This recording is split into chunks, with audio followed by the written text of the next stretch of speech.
to get to the top of the leaderboard every single lobby, you've come to the right video because this class is insane. The title is not clickbait at all. If you guys look at the gameplay in the background, it is mostly a 2-shot kill. Now, and sometimes when I shoot them in the arms or the legs, it takes 3 shots to kill the person, but it is absolutely disgusting, this class. Now, I'm going to share it with you guys, but before I do, I want to say, normally the Kastov 7.62 is a very heavy, very slow type of AR, and it's made for long-range engagements, but with this class right here, you are going to be able to go off on people up close, long range, mid-range, anywhere. It's going to be fast, there's going to be no recoil, but if you do not like the iron sight, you're going to have to change the actual scope itself. So I didn't put an optic on this class, I didn't feel a need for it, but it is what it is. Now, before we get into the class, if you guys could drop a like, that would be absolutely amazing, and let me know down in the comments below, what is your favorite gun in the game? I think it's kind of weird because I was looking online, and apparently this gun right here is the top 3rd most used gun in the game. So I didn't think that was the case. I thought like the Fennec, the AK-74U, the Lockman Sub,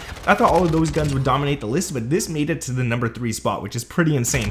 Just to think about, 10% of players pick this gun over a bunch of other stuff. Now that's just crazy. All right, so let's get into the class setup. Now, I do have the X12 on as a pistol. This is one of my only pistols that I actually have maxed out, and for the attachments, you guys can check it out here. I'm not going to get into the tuning or anything because I didn't really tune this gun, but I mean, yeah, you guys can check it out, do the tuning, whatever you like. I just didn't tune it yet. I think the only thing I tuned is the barrel, and that's about it. Everything else is just basic. And then we got stim shot, we got thermite. Thermite's nice because it blocks off an area, and if there is someone there, you can even kill people with this. So I think that's pretty cool. For the perk package, we got double time, scavenger, cold-blooded, bird's eye, and then dead silence. I mean, if you're playing respawn, even search and destroy, you need dead silence on. It helps out so much. Now let's get into the Kastov 7.62 class, and you guys are gonna see the tuning on this gun is really nice. The attachments on this gun is really nice, and something that I don't normally do, like at least attachment wise. So for the muzzle, we got the SA Leveler 55. Now this gives you horizontal and vertical recoil. That is it, but it's really needed on this gun just because this gun does have a lot of power to it, a lot of kick to it. So you definitely want to throw that on. And then in the tuning for that attachment, that's where this attachment is really powerful. That's where everything changes on it. I'm gonna put the ADS up to 0.60, somewhere around there. You don't want to go higher and you don't want to go lower because this is the fastest ADS you'll get with a decent amount of recoil control on this gun.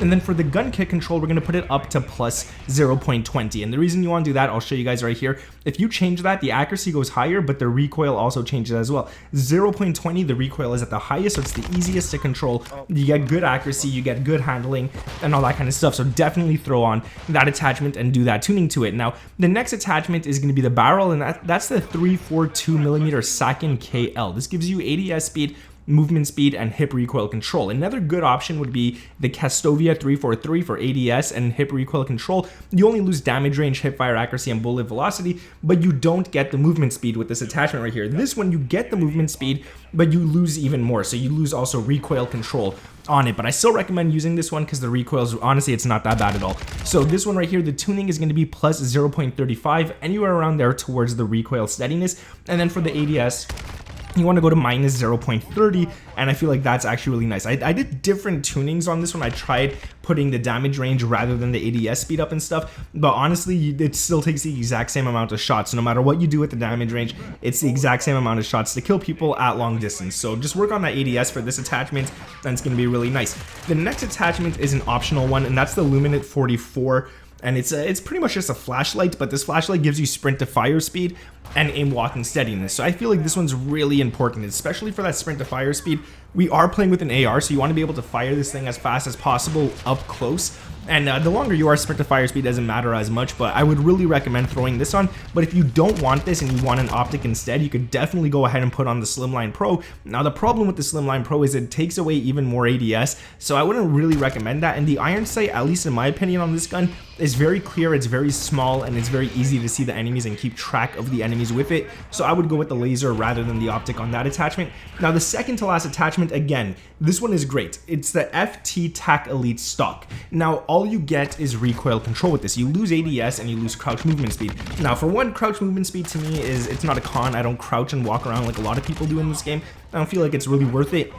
But the ADS speed does kind of suck to lose. But we go into the tuning on this one right here, and now I want to show you guys two things. You could definitely put the aiming idle stability up, or you could put the aim walking speed up, but again, those are kind of useless in my opinion, so I'm going to leave that all the way at, or at least as close as I can get to 0. And then for the ADS speed, or the aim walking steadiness, this one I wasn't sure which one to do, because the aim walking steadiness, you could put that a little higher just to make your accuracy better when moving around and stuff, and the ADS doesn't go down too much, but I would actually recommend putting the ADS up. If you guys can see right here, look at the accuracy when it's at 0, and look as I move it up, it barely moves, and this gives you slightly faster ADS without taking away too much. So somewhere around the 0.75 mark, somewhere around there, I feel like is actually a really good one. 0.80 as well, it works out nice, and there you guys go. That you could do with that. Now the final attachment on this one right here is going to be the True Tack grip for the rear grip, and this one's great because you get that sprint to fire and that ADS. Now the tuning is something different. Normally I don't put the sprint to fire all the way to the max,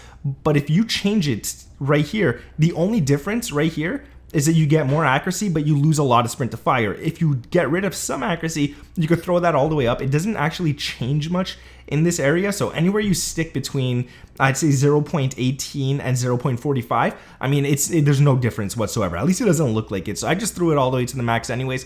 And then for the recoil steadiness, I went with that rather than ADS, because you could put the ADS up, but look how bad the recoil gets. Like if you just that jump from 0.10 to 0.30 is disgusting. So I felt like this right here, it doesn't get rid of any ADS practically, but it gives you a lot more recoil. So 0.30, somewhere around there is going to be really nice, and that's what you want to stick with. That's the class right there. I mean, I didn't realize this gun was as overpowered as it was. I didn't realize many people used it like I saw. But yeah, that's gonna be it for the video. If you guys did enjoy it, make sure to drop a like, sub to the channel with those notifications turned on, and let me know down in the comments below, what is your most used gun in the game, or your favorite gun. Thank you guys for watching. My name is Nick, and I'll catch you in the next one. Peace.